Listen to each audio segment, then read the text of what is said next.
Welcome back to another PFF Prospect Profile. Today we're talking about Alabama wide receiver Calvin Ridley, the #1 receiver on our big board. He's the guy, Sam, whose the raw numbers aren't going to tell the whole story with him. He came from an offense at Alabama that was not a high-volume passing offense, so why then is he the #1 receiver on our board? Yeah, he basically had a running back throwing him the football at Alabama, which is never going to tell the true story. There are so many plays you could pull out where there is a touchdown left on the board. Ridley is 5 yards behind his guy, and the ball just does not arrive. He is the best route runner in this class, and I don't think it's particularly close between him and the next guy. He is a fast guy. He's got 4.4 speed. He's got extremely good three-cone time.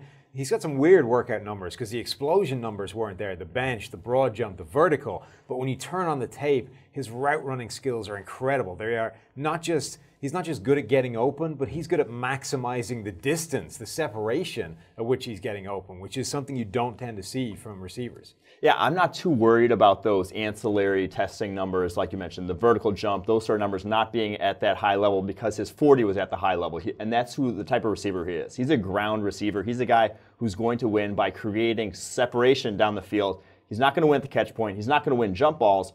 And if you can, live with that, if that's the type of receiver that fits in your offense, he does that extremely well, gets open at an incredibly high rate. And so if that's the offense you run, he is going to be effective in that type of offense. Yeah, his ability to separate is incredible. And his ability to set up defensive backs and defenders generally is completely unmatched by anybody in this class. The number of times where he doesn't just get open, but he makes sure that he turns the defensive back in the wrong direction so that he's open by 5 yards is incredible. And it's not just a nice thing to have, a guy that separates more than other people. For him, it's particularly important because, like you said, he isn't a contested catch guy. That is not a strength. He's not even a catch guy. I mean, he has 23 drops in his college career. He doesn't have great hands. So you are buying both him and the quarterback extra wiggle room. You're buying the margin for error to be able to fit the ball in to much wider windows than some of these other guys. What do you think, though, about the fact that he is under 190 pounds? And for what type of receiver he is,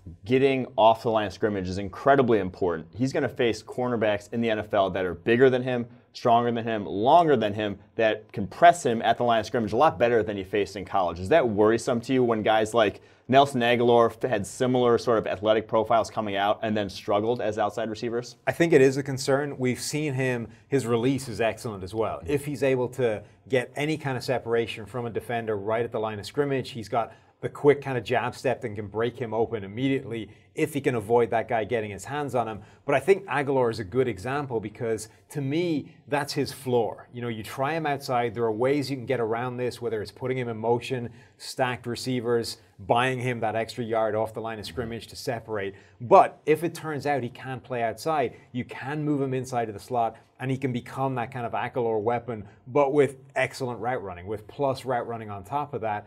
I think at the very minimum, that's the worst type of player he could be. And Agholor last season for the Eagles was incredibly productive. Yeah, Ridley to me has the least amount of question marks of any of the receivers in this draft class. That's why he's the #1 receiver on our draft board. Make sure to tune in to PFF for all of our prospect profiles.